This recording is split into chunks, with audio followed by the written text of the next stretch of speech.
تيجن انتايري يتمصن انا حج خيسر ወይ ገለ خيكفل ገለ ይኮነን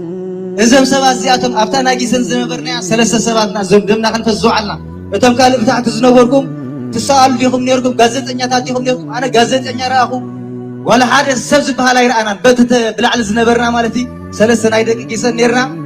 ኣብ ኣደምና ወዲና ፈርፈርና በልና ንገዘና ኣቲና እንታይ ዝብል መልሲ ወሃበን ስጋብ ናይ ጠበቃ ናይ ሓዘን ስጋብ ትማል ከፍል ነረ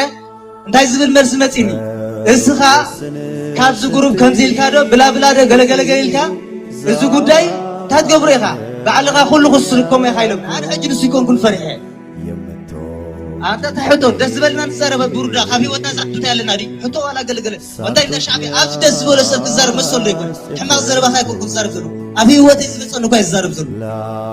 ዝኾነ ድሓት እዚኣ ትመስል ኣነ ተተኣሰርኩ ገንዘብ ተወጠ ፀገም ዝበሃል የብሉ ግን እንጠመንጢ ሰብ ሸዋጥ ከፊት እንዳተቃለሰ ኣብዚ ብሑጋ መፅኹም ልብና ይትግሉና የቅረታ ተራ ተጋጌ ማለት ለኮቱ ምን ሰይ ባዓሊ ኮ ወጪ ተዛሪቡ እሱ ባዓሊ ኮ ወጪቱ ምን ሰይ ዘርግሖም ወይ ኩሉ ተረኽቦም ከተጠልካይ ውሽቲ ረየር እየ እንደ ተረዲኻኒ ረየ ተወዲ ወይ ባዓሊ ኮ ነጊሩ ኣነ ዝሓገዘኒ የለን ከምዚሉ ነጊሩ ተረዲካ እጂ እሲኮ እቲ ምን ሰይ ባዓሊ ኮ ነግር ዘሎ ንሕና እንታይና ንብዘና ንሕና ቋው ምሶም ውዕል ኣለና ኣነ ውሽጦም ታይም ገብሩ ናይ ጉዳይ ኣይኮን ናቲ ቢዝነስ ኣይኮነን ንሕና ግን ብኣካል ህዝቢ ኤርትራ ስለ ዝኾንና ሰብ ክጠፍእ ሰብ ክሃልኽ ንሕና እንደልና ዝኾነ መንእሰይ ክጠፍእ ንሕና እንደልና ሽና ንብዘና ስለዚ ኢና ንዛረብ ዘለና ግን ብዛዕባ እዚኦም ሰባት ብዙሕ ምዝራብ ሃማን ካብ እጂ ትርጉም የብሉን ንዓይሶም ሓደ እዮም ክምህግደፍ ትህግደፍ ዝገብሮ ፌስቲቫል እቲ ኩሉ ገንዘብ ኣብዚ ጉፍኮስ ደረፍቲ ዝመፁ ሓደ ኢኮ ሓደ ሲስተም ኢኮ እቲ ዝገርመካ ጥራሕ እንታይ እሶም ነቶም ህግደፍ ይከልእዎም እቶም ህግደፍ ንዖማ ይከልእዎምን ሳታ ፊሊሊ በቃ ትሶም ዝገብሮ ግን ሓደ ፊሊሊ ይብሉን ወይ ተጋጌ ወላ ኣብራም ዓርኪ ፅቡቕ ኸንዳ ነጊርነካ እኮ ኣነ ተረዲኻኒ እትዮም ዝስዕስዕ ኣለዉ እትዮም ዝስዕስዕ ኣለዉ ኣነ ኮ ኢለካ እንድሕር ክልቴኻ ዝስዕስዕ ተኾንካ በቃ ግደፎም ይሳዕስዑ ተረዲኻኒ ኣነ ወፅዓ ኣለኒ ትብል ኣለኻ ፅቡቕ ወፅዓ ኣለካ እኮ ትወርድኻ ሜዳ ሜዳ ካይወረዱ ግን ንዝወዲ ኸማን ካሜራ ሪኢኻዮ ፅቡቅ ቀድሕውን እቲ ነገር ማለት ርዱ እዩ ሕጂ እቶም ሓደ ይስዕስዑ እቶም ሓደ ይስዕስዑ ኩሉ ሓደ እዩ እቶም ሓደ ገንዘብ ይእክቡ እቶም ካልኦት ገንዘብ ይእክቡ እቶም ሓደ ደረፍቲ ኣለዎም እቶም ካልኦት ደረፍቲ ኣለዎም at the end of the day ንኩላትና ታይሽሙ ኩሉ ማለት ሓደ ይሰርሕ ዘሎ ሕጂ ተሓነት ሓደ ክኸልኦ ፅቡቅ ኣይኮነን እሱና ዘለና እስኹም ሰብቲ ላይ ክገብር ሙሉ ናፅነት ኣለዎ ንሕና እንተና ዘለና እቲ ብጎነፅ ንኣሕዋትካ ምህራም ንኣሕዋትካ ኣታክ ምግባር ንዖም ክትከልኦም ኣብቲ ናቶም ሶም ዝገብሮ ዘለው ክትነጥፍ ክነቅፍ ባዕልኻ ሓደ ስራሕ ሰረት ኮይንካ ፅቡቅ ኣይኮነን ትረዲኩም ስና ንብል ዘለና በቃ ንሕና ሳይና ኩሉ ሻዕ ንብል ነርና ቃወም ተደሊኻ ተቃወም ድግፍ ተደሊኻ ትደግፍ እዚ ዓዲ ሕጊ እዩ መሰልካ እዩ ኩሉ ክትገብሮ እዚ ዝኾነ ሰብ ዝፈልጦ ነገር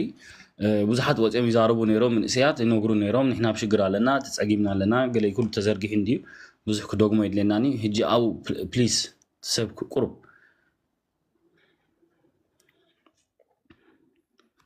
እቲ ሰብ ቁርብ ክነቅሕ ክእል ኣለዎ በቃ ሰብ ምዕብል ክኸውን ኣለዎ ሲልካ ከምዚ ናይ ባወር ወይ ከምዚ ናይ ስቶን ኤጅ ናይ ዕንጅልና ኣካይዳ ሒዝካ መዋእልካ ትነብር ኮይንካ እሳኻ ክትጠፍእ ትረዲኩም ብዙሓት ኮ ኣብ ፀገም ኣትዮም እዮም ኮ እቶም ትሪእዎም ዘለኹም ባድላ ገይሮም ተሓጒሶም ይስዕስዑ ዘለዉ ገለ እሶም ፀገም ኣለዎምን ትውፅዕ መንእሰይ እዩ እሱ ይኮ እቲ ኣነ ፍትሒ ደልልኹ ለውጥ ደልልኹ ብል ዘሎ መንእሰይ እሱ ይኮ ጠፍእ ዘሎ ኣብ ምዕብል ዓለም ዳእኩም ኣሎ ኣብ ኣፍሪካ ሰብ ተጠፊኡ ወይ ከምቲ ትሮትል ሂጅብ ለና ፃንሕ እዚ ሃላይ ኣብ ጋዛ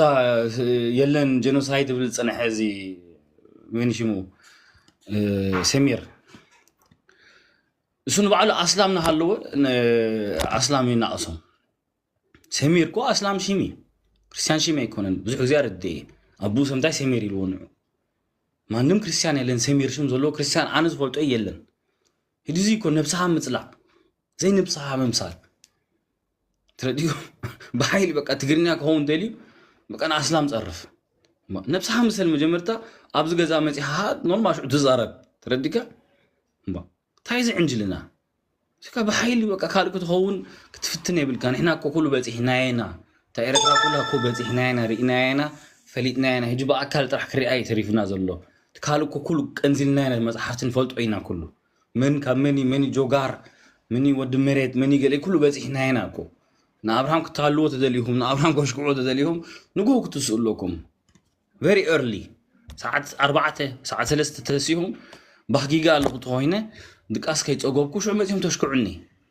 ማይ ሰቴ መጽ አነ ግን ዛርኩ ሆይንም ዛሁም ህምዝ wake up ሆይነ በቃ ዕድልል እንጂ እንታይ ንብላልና ትኔት ማሊ በቃ ወን ሓንቲ ከምቲ በቃ ፌስቲቫል ይነሩ ከቢ ብዙሕ ምሽፍንፋን ነሩ ብዙሕ ምን እሰይ ይሽፍንዎ ነሮም ሰይጣን ትፈልጥዎም ናይ ዲክታቶር አካይዳ ይዘልዎ ማዓል ዲክታቶር ይዳርጋ እንጂ ነተሰብ ይሽፍንዎ እንደስ በሎ ሚክሮፎን ይዓጽዋ ሚክሮፎን ይኸፍታ ካሜራ ይዓጽዋ ካሜራ ይኸፍታ በቃ ተባህሪያቱ ተሰርሑ ሳይ ሰርሓ ነሩ ካሜራ ሒዙ ኮለል ብላሃለቶ ምን እሰይ አድሪኹሞ ካው ይርሕቁ ነሮም ጽቡ ጎበርዎ ሰምታይ ንዓምሱ ታዩ ታይ ክሬዲት ኮቦ እንታይ ገይሩ እንታይ በርኪቱ ቪዲዮታት ፈኒ ኦኬ ጅቡ መሊኡ ነብሱ ንረብሑ ገይርዎ ስራሕይኮ ረብሓልዎኮ ግን አባይታ ኸይዱ ምሳኹም ጎዩ እምሊ ደርቢዩ ሰብሃሪሙ ዕንጨይቲ ኣይገበሮን ትዝገበሮ መኒ ጆን ብላክ አቤሎ ተኣሲሩሎ በቃ ሳይኮ ተሓቂ ሰምታይ ኮለል ንብል ሰጠነኮ ብርሃን ትሬሽ ይኮ ትወጦ ትሬሽ በቃ so nothing zero ቃልሲ የለን ፖለቲካ አይኮነን መምህር አይኮነን ጆርናሊስት አይኮነን ወላ ሓንቲ አይኮነን ሱቆ ሓንቲ ዘላቱታ ዩቲዩብ ያበታ ዩቲዩብ ገይሩ ها አረጋ ሓጎስ ቆልዓ ኣብ ትግራይ ኣለዎ ኩስቶ ኣምሓሪት ያሰበይቱ ኩስቶ ካብታሽም ይመጽኢሉ በቃ ባዒቢዋ ቻው ውፊና ምጾ ውፊ ኮ ይዒቢሉ ታ ዩቲዩብ هديكم وفي المينا همان ፖለቲካው ክትንትን ክእል እዩ ክዛረብ ክእል እዩ ተዛራባይ እዩ ከም ድማ ይጻርፍን እዩ ብዛረብ ሓሳብ ይዛረብሱ ንዑ ክሬዲት ቁርብ ትቦ ከለሃ ሶ ኣብቲ ባይታው ስራሕ ይሰርሕን እዩ ተግባራው ስራሕ የለን ግን ኣብቲ ናይ መልሓስ ስራሕ ንፉዕ እዩ እቲ ናይ መልሓስ ክእሎ እዩ ሰጠን እንታይ ይዝእል ወላ ሓንቲ እሱ ኣሎ የለን doesn't matter ትረዲኩም እሱ ኣሎ የለን ኣብቲ ቃልሲ doesn't matter nothing ተናቱ ዩቲዩብ ንሓደን ይሽ ቆልዓ ኣብ ዝነበሩ ንረይሞ ምን እሰይ ኣብ ጎዩ ዝነበሩ ሚክሮፎን ሒዞም ንዑ ተኸቦታ ዩቲዩብ ናይ ሰይጣን እሱ ስራሕ ሰርሖ በቃ ታይ ትሱ ከፊቱ ገዛ ንሰብ ይዕድም ይሓቶም ኣበሎ ገንዘብ ኣበሎ ገለ ኢሉ ይሓቶም በቃ ስለዚ ንሕና እንታይ ነብዘልና ምን እሰይ ክነቅሕ ኣለዎ ምን እሰይ ክሓስብ ኣለዎ እንታይ ይገብር ዘሎ ትሪኦም ኣለኹም በዓ ዝወዱ ወፂኦም ተዛሪቦም እዮም ተወዱ አንፈልጥ ኣጋጣሚ ፋለጢና ምሳብ ጀርመን ኣሎ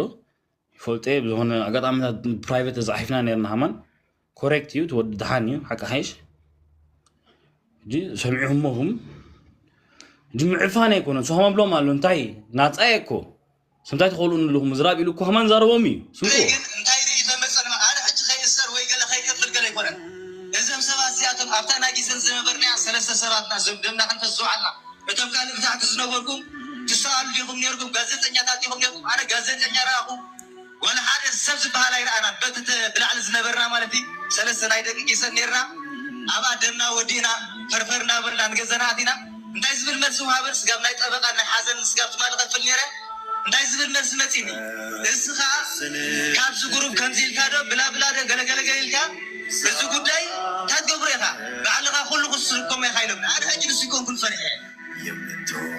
أنت تحطه دزبلنا نزارب بوردا خفي وتزعت تعلن عليه حطه على قلقله وده إذا شعبي عاد دزبل الزار مسؤول ليه إحنا الزربة هاي كوكب زارب أفي وده يصلوا كويس زارب إذا كو هجي سلطنة يلو نعو هجي كو سلطنة يلو سوق باليلو سلطنة يكو سيكو زعفن تودها هاي انتي مليس فولتيكو أنا زود فولتي بفيسبوك كونتاكت نيرنا نفعلتينا ترديكم سمعوا جينا أنت تحطه دزبلنا نزارب بوردا خفي وتزعت تعلن عليه حطه على قلقله وده إذا شعبي عاد دزبل الزار مسؤول ليه إحنا الزربة هاي كوكب زارب أفي وده يصلوا كويس زارب زبونة ده زيادة نسل أنا تتأثر جزء توات تسقط بالي جد أنت منتي سب شوات هو في دنيا تقالسة أبزي بحوجة مسيهم لبنا يتقولنا يقرأ ترى تجاكي ماله لكن انتايري إذا مثلا زودنا عهوي ترديكم زوج أحواتهم نعهد أنا زيهم كنت أفقو الصورو كم زبلكم زلوا جنزب بقى بروبلم كأتون هنا كوسونا زين دلي ترديكم هنا تمقوامه كنا نقاومو زلنا ከምዚኦም ናይሽ ምን እስያት ኣብ ስደት ነብሩ ዘሎ ኣብ ጀርመን ከምዚ ኢሎም ክወድኡ ትረዲኩም ሽዑሞ ኣብኡ ኸይዱ ክዛረብ ከልእዎ እሱና ንብዘለናኮ ቁርብ ትረዱና ንዓና ንሕና ነቲ ምቋም ኣይኮና ንቃወሞ ዘለና ሰብ ክቃወሞ መሰሉ እዩ ከይትካ ሃማን ብብሬት ተቃሊስካ ካላሽን ሒዝካ ስልጣን ሓስና ኤርትራ ምን ከልኣካ ምን ተዛሪቡካ ምን ከልዩካ ሰሃ እኮ ዝገብሮ ዘየለሃ ንሕና ኣይከልኣናካን ኣነ ኣይከልኣኹኻን መንግስቲ ኤርትራ ሃማን ኣይከልኣካን سياسة ما نبلن كنت موصي يقولكم ما نبلن بزعوهم يزاربني كوسو نيفر سو كوسو يلو يسرح صروح يسرح كم زجمل سو يلو زخيت ناتو برنامج يتقبر اسهم كوب علىهم زونة حق الزارب أنصار مقوام يتبلو هيكونن تمقوام كوستفر على جنفر على تنادكم هيكون تنطرح سلازي أبو قرب منكح محساب كدليو قرب رأسهم مسرح كدليو من يسيقولوا كتحسب على كاسيكا كتعيش شيء بالكان أملاحنا أنا كلنا بكلت إذني حنتا فينشا كلت عيني هذا أفيد إيرنا ترديكم في معارينا كلنا حدينا شعت توري حركة بدنيا رماني عدينا سيركم لسبات كتملوا غيب الكومن زي تقومكم سب جحفو كم زري هم زي سمير هجي هذا باور سيك هذا تروتلي سيك هذا جواسايكو كابي ماشي همان عدو يفلتني سيركو أبزي عدو عدي بلكا زي هايماناتو بلكا زي بهيرو بلكا كمزي عين سبي كوزي نحنا أبزي مسوق لتسلسل 4 ورحين زارب نيرنا أنا جيزاوية مسو زارب نيره صباح نقول مسو كزارب كم زي هونكو فلوت إنعي سمتاي بدرجة نحنا بحال درجة لنا مسو ممكن أنا كزارب كوع أبزي مسو تروتل أب غازا جينوسايد يلن بلكا أنا عهز هيجي ستوبيد زهون سب هدي مزيوم ستوبيد يكو جزينات أفزولو كابيجي قوم نجر بكا بوليتيكا زفلت سب كتنتن تخيل بكا أفلوت أزولو بكاسو يزار thank you صباح كجي سرح سلزلنا بكا أبزي أتحلنا thank you كلهاتكم ودمو بها إريترا يزبل نريو سكا معاس مسؤول مخيط سكا معاس داي قبر نريو كاسو إريترا يزبل لا ما مودي يكون لك هذا قبر عارف ودي فولتي أنا فيسبوك هتحيز فولتي نزود بعلي فولتي يجي رأيو جرماني دزلا كسل يزلا وابيز بقولي نبر أنا بفيسبوك قدم أنا زارب هالوكم سو همان لايف تزاري بيني ريجي زودي بقلت يزارب نيرو سمعهمو تاي دو سوق بل تبلو نعي شعبيا تبلو أبزي بسبب الناس نت كزارب كلا لو يجي سوم كوكم دي أبزر يواب تكومن هنا نزارب تقولنا بتحتيك أتلكاينا كحد كاينا أنتم حمومات باراي بلوها ناس نت يأمنوا نيم كوزيوم عصوبات يوم تعصيبهم يوم ترى هم سكتة فوتو سكتة ساينتولوجي كومزيوم بقى هم سكتة يجي مزيوم مزرعة ورحن ترجمة يقولون مزيوم بعلم وش تقوم هاينهم زاربوا تقوينهم كم زمن إسي استبدل بعلم نقر تقوينه تعالوا حتى تايلن كبلو ترى قاعد أقسمون عنا تاي قبرنا سمعني تايلن كبلو نايول كحسل الزغن ولا حق زني لهم نايول كحسل الزغن أنا حق زكان نخلوهم ولا تبلك له نايول كحس قبر كي يخلوهم لا شعو ملي سوملو أنا سمعك وأنا بتلاقي في كاتاتين رشعو الصوم ملي سوملو يلومو شعو مجمرة دوابي لومو شعو يجيب على همان يلو دو تتقاقي كيتا يلو شعو وسيدهم له ميكروفون شو حالة هابتهم بتلع على زنبرة يلو نحنا دحان زي نجرك مرمريو زهونة أجمع زلوا نتناتو أبتناتو كباب زلوا أنفر رديكا جدنا تناتك أنفر زلوا حلافين عتنا وقرمو السنة بلا علي صوته يمرمر تنجر حقنا دالو تقوين شو نحنا نشوفونه وين حجز قليل وما يسمله هو حجي انت يجي مسيلك ابراهام حجي انت على مسيلك محجازن قال ذي كون حجي انت جبناتهم ببحد يقلا يدلو ببحد وصالو حجي رأيتي اوشتي ما عاد شجرات له نزي شجرات زمن بخمي ما بيلا مودلو بمفرح ونياتتي مسؤم حزم مودلو من اسي بقى ابقد معاينو يقتلوا سلازلو لازم يستير زي دارقا دبزح كل سب سلازفلطو حجنا امنت زي نا اسرائيل غداي نحر ارينا يو زي غدوف زي نا يزود دزارو بدلو زي بهيو تريفيو بقى بهيو تريفي دزارو بدلو داي زارو بلو دلو سب حابي امو دلو ازي ناي بعل اسرائيل دغبر دلو كونتات ولاتي اقاتاتلا نايزوم كلت معلو دورق يكون ودحغوس يكون ونايتهم كلت ساهو ببرغير حمودو تقتلوا مالتي كلهم كاني بتأزاز ناي سلطنه ناي وفين تي قتلت دفصم حجي ازو غداي زنتاي دغون دله مسيلك ببقروب نهل حجي ازي حاده كابتي مرأياناتي مالتي بأكال سلازولو يدزارب دلو اتيوم قدميهم دتأثروا غي እቲኦም ብህይወቶም ዝጠፍኡኸ ተረዲኻኒ ሕጂ እቲኦም ዝረአዩ ዓበይቲ ጥራሕዮም ኣብ ላዕሊ ምፅኦሞ ዘለዉ እምበር መዓት እዚኣ ኩላ ወረቐታ ተበላሽያ ዘላ ወረቐት ደይብሎም ንዘለኣለም ኣብ ሓደጋ ወዲቖሞም ዘለዉ ተረዲኻኒ ብህይወቶም እዮም ተጣሊዖሞም ዘለዉ ሕጂ ኣብ መወዳእታ እንታይ ክመፅእ መሲልካ እዚኦም ሰባት እዚኣቶም ገበነኛታት እዮም ንብሎም ዘለና 24 ሰዓት በቃ እቲ ገበናቶም ብግልፂ ወላ እቲ ውሽጡ ዘሎ ስለ ዝፈልጦ እዩ ሕጂ እንታይ ሒዞም ኣለዉ ነቲ ሰብ በቃ ብደል ሓሶት በቃ ከምዚ ኣብዚ እዚ ዳስ ኣፍሪስካ ድዩ ማካይና ቃፂልካ ገለት በቃ ከምዚ መንግስቲ ድቀየሩ ገለ ኮይኑ እዮም ዘቕርብዎም ዘለዉ ናይ ወላ ሓንቲ ዝገበርዎ ነገር የለን ሕጂ እዚታት ነገራት ንኸይፍለጥ እንታይ እዮም ዝገብሩ ነቲ ሒዞሞ ዘለዉ መደባት ንኽሳኻዓሎም ኩሉ ግዜ እቲ ኣብ ከምዚ ዓይነት ዝመፅእ ነገራት ከምዚ ሕጂ ንሄለ ናይ ወዲ በቃ ብኣፉ ገሊፅዎ እቲ ዝነበረሲ በቃ ናይ ውልቅኻ ኢሎሞ ተገምጢሎሞ በቃ ንምንታይ ደቁ ንሳብ መዝብል ዘለኹ ወዲ ዓሊ ተረዲኻኒ ንቃብ ክኸማ ይኽእልካ ናይ ውልቅኻ ክብልዎ ርዶ ነገር እዚ ሕጂ ግደፎ ኣሎ እዚ ጥራሕ ኣይኮነን እዚ ኮነ ኣነ ብሓቂ የብለካ ኣለኹ እዚኦም ሰባት እዚኣቶም ካብ እስራኤል በቃ ንኩሉ በርቢሮም ዝገልፅዎ ሰባት ኣዳሊናሎም ኢና ዘለና ፀገም የለን ኩሉ በቃ ገበናቶም ክቃላዕ እዩ ከመይ ገይሮም ገንዘብ ይእክቡ ናብ መን ይመሓላለፍ ብኸመይ መንገዲ ሰብ ይቕተል ተረዲኻ ኣለኻ እዚ ብምሉኡ እዚ በቃ ስኑድ እዩ ይፈልጥዎ እዮም ሰሚዕኻዮ ትፀሊም ሰብኣይ ከሰሚዕኻዮ ዶ ከምዚ ዓይነት ትግርና ዛረብ ኤርትራዊ ሰሚዕ ይፈልጥን ሕዚ ለለ ታማ ክብላዊ ሓደ ፀሊም ሰብኣይ እዋ ኣነ እኮ እንታይ ይብለካ ኣለኹ መብዛሕትኡ ግዜ እኮ ኩሉ ግዜ 80% ትቡድ ዝእከብ ተጋርለዎም መብዛሕትኦም ተጋርለዎም እዚኦም ተረዲኻኒ ንኣኩሉ ግዜ ይስፈቱ ገለ ተጋርለዎም ኣይመፅን ኣለው ያ መብዛሕትኦም ሕጂ ስኻ ኣብቲ ፕሮፋይል ናቶም ድሕር ሪኢኻ ባንዴራ ትግራይ ተሓዘን ባንዴራ መለይ ዝሓዘን ርአዮም እንደ ተረዲኻ ኣለኻ ድሕራይ እዚኦም ወላ 50% ትኽክል ኣለኻ ቢሲ ገለልካ ደላ 50% ተጋርሉ እዚኦም ሰባት እዚኣቶም ድፈልጦም ኤርትራዊ የለን ከማን ተረዲኻ ኣለኻ ካብ ሓደ ካብ እዚኦም ሕጂ ካብዚ ብምሉእ ተኣኪቡ ዝነበረ ኣነ ፈልጦም እየ ድብል ሰብ ኣይትረክብኒ ኢኻ ነንሕድሕዶም ከማን ኣይፋለጡን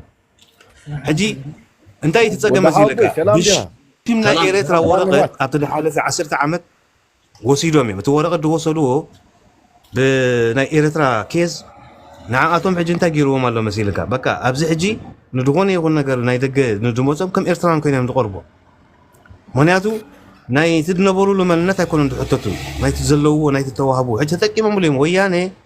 በቃ 10 ዓመት ሙሉእ 15 ዓመት ሙሉእ ሰሪሖምሉ እዮም ቅድም እንታይ ገይሮም እቲ ህዝቢ ኣግዒዞሞ ልክዕ ምሳና ከምዝና ህና ፀገም ዘለዎም ተመሲሉ በቃ ልክዕ ማዕረና ኣግዒዞም 10 ዓመት ሙሉእ እንታይ ገይሮሞ ስታንደባይ ገይሮም ኣዳልዮም እዮም እዚ እኮ ናይ ነዊሕ እዋን ምድላዋት ተገብረሉ እዚ ኸ ፈልጥዎ እዮም በዓል ውፉይ በዓል ስልጠና ኸይኑ ፈልጥዎ እዮም ስለዝፈልጥዎ እዮም በቃ ንሕና ኣለና ብጆኻ ብድሕሪት ብገንዘብ ይኹን